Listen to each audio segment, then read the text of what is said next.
Okay, so this is a follow-up video on the video that I did about the early New Testament manuscript surprises. So this is specifically, I'm going to get involved in what happens on what happened on Pesach, and what's here in the manuscript. So this is an actual photograph. So this is P75. I got this off of Wikipedia. This Ankh was not there, but you see right there, that is the Ankh. Okay, that right there is the Ankh, the Egyptian Ankh. This is the real picture of it. And basically this is a blown up section right, if I can do this, see that right there? Right underneath that line, okay? It doesn't say cross. It doesn't say cross at all. And if you want to see this, I mean, there's a Textus Receptus. You can go to, and this is Luke 14:27. In Luke 14:27, it says, if I back up to 26, it says, if anyone comes to me and does not hate his father and mother and wife and children and brothers and sisters and even his own life, just keep that in mind, because this Ankh is related to life or everlasting life. He too is not able to be my disciple. Or sorry, even his own life too, he is not able to be my disciple. Okay, so he says here in 27, and whoever does not bear his, it says here, cross, and come after me is not able to be my disciple.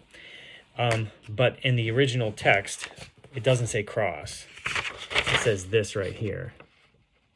That's what this is, okay? And it has a line above it, which means it's supposed to be a gematria. It's supposed to be a numeric value of those 4 letters.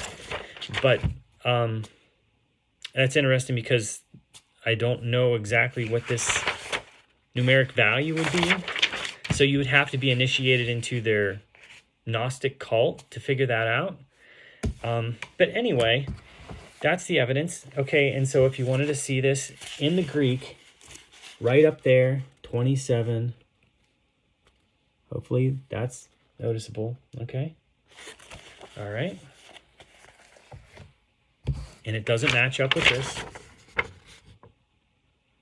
It says bear your, but it doesn't say cross.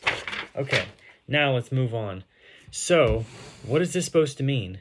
Well, if you remember the Exodus from Egypt, what happened the night of the Exodus?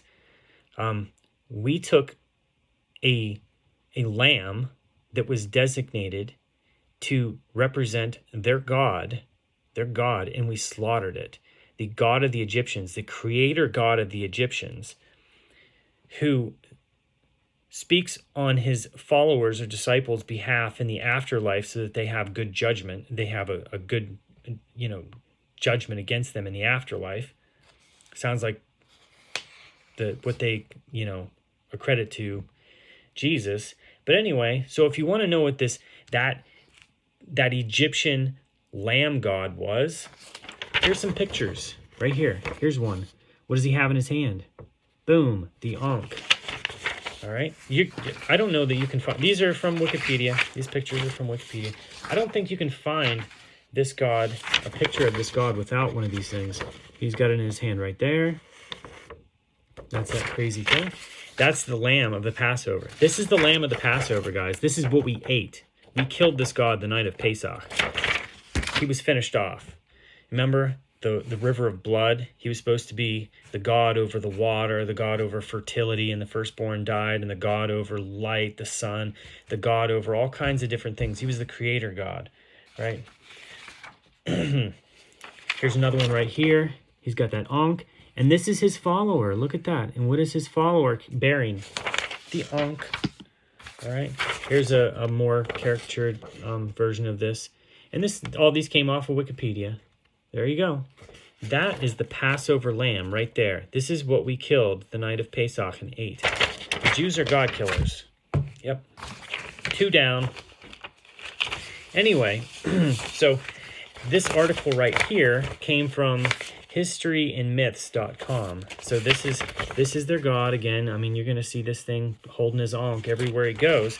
So maybe I'll just hit a couple highlights to this, but this Egyptian creator god was one of the oldest gods in the Egyptian worship that dates back to the pre-dynastic periods. And basically what happened was there was a temple, and I got this from Torah.org. There was a there was a temple of this Egyptian creator god that was nearby a so-called temple of a god called Yehu that the Hebrews worshipped. So anyway, let's see. Originally, this was a god of the water, believed to govern all the bodies of water, including the rivers, lakes, and the underworld. And you remember the plague of the Nile turning to blood. He was associated with the source of the Nile and responsible for ensuring that the annual flood deposited enough precious black silt into the riverbanks to make them fertile. So again, this is the God that we ate during Passover. It wasn't Jesus, guys. Like, that Passover lamb was not to take away anybody's sins. It was the destruction of the creator God of the Egyptians. We ate him that night and left in haste. Okay. So if you're some kind of messianic out there and you think that Passover lamb is some J-man, like, completely, you need to wipe that out of your head, because this is the Passover lamb. This guy right here. Mutton man. That's what we ate. Okay.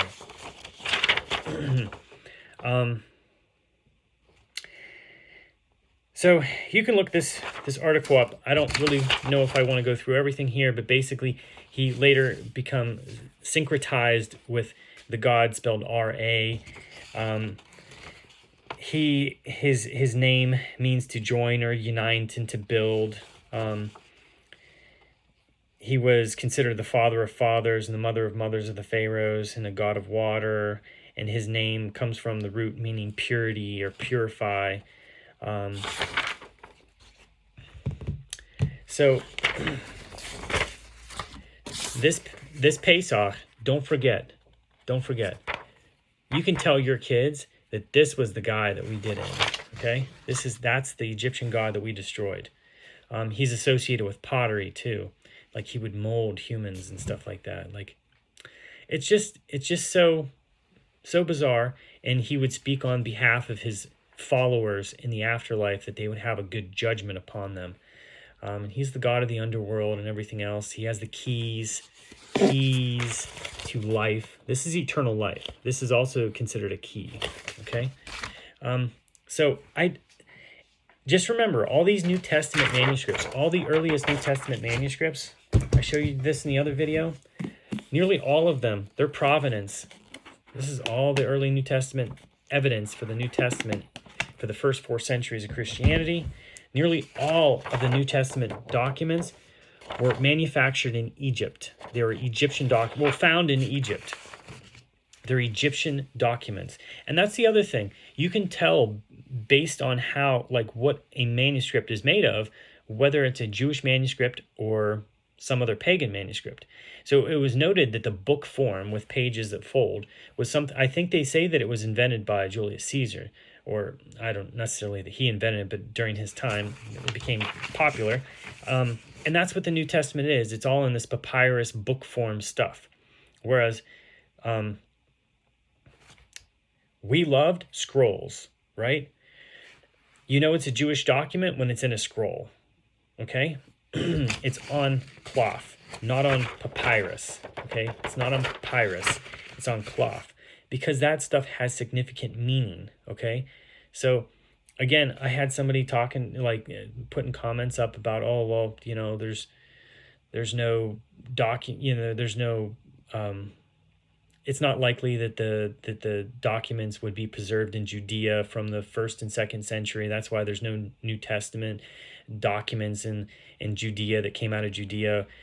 I told you it was for about 1,000 years before they find a New Testament manuscript or document that came out of Judea.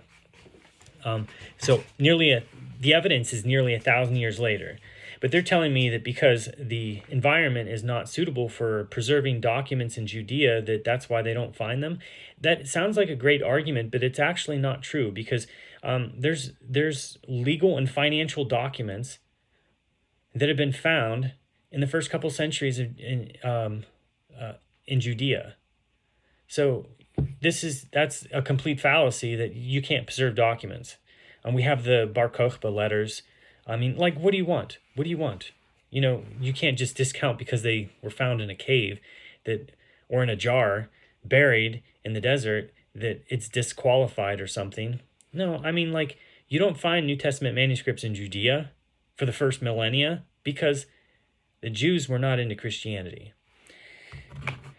It was the Alexandrian Jews that were like Hellenized and everything else that accepted some weird form of like Book of the Dead style, Judaism that was manufactured likely by Rome.